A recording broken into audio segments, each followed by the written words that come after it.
report focusing on the privacy and safety trends in the Apple App Store.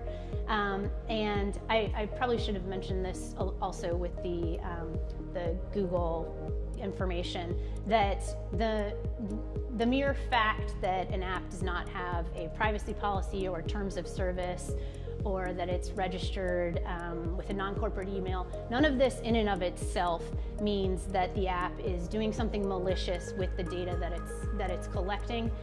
This is just information that we are putting out there and that is informative, but we're not implicating any of these apps.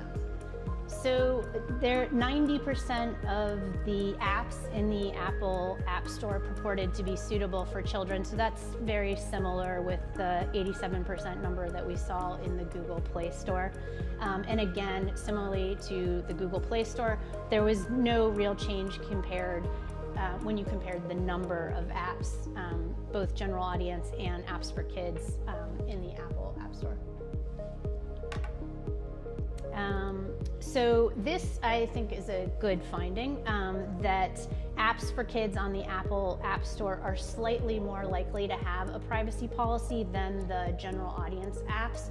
So 16% of the apps for kids versus 13% of the general audience sites. There was no real difference between kid apps and general audience apps when it came to whether or not they were privately registered, whether or not they had a non-corporate email, and whether or not they had detectable terms of service. I think it's likely that laws like COPPA are potentially having a positive effect on apps for kids having privacy policies in place.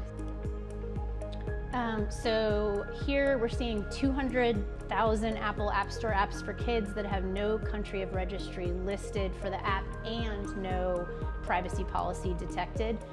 This slide shows the countries with the most apps for kids that have no detectable privacy policy.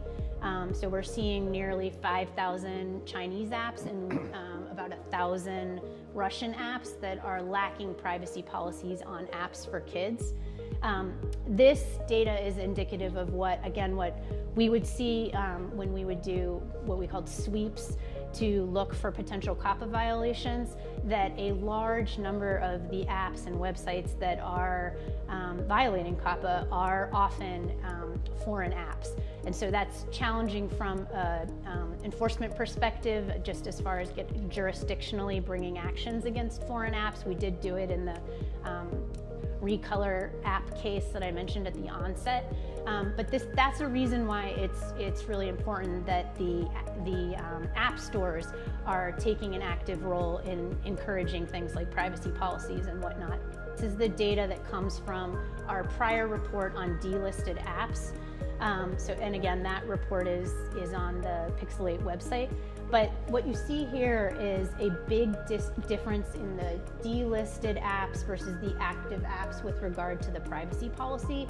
So 59% of delisted apps had no privacy policy compared to 16% of the live apps. So this is likely going to what Calvin was saying about Apple requiring privacy policies. This is likely indicative of them actually enforcing that.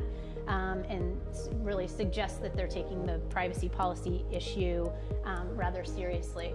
And the one thing that I would want to note also about this data is just from a consumer protection standpoint, I think a large number of consumers have no idea that when an app is delisted, that doesn't mean that it's going to disappear from their phone. That app stays on their phone unless they take proactive steps to remove it. So that shows you this large number of apps that could potentially still be out there on people's devices.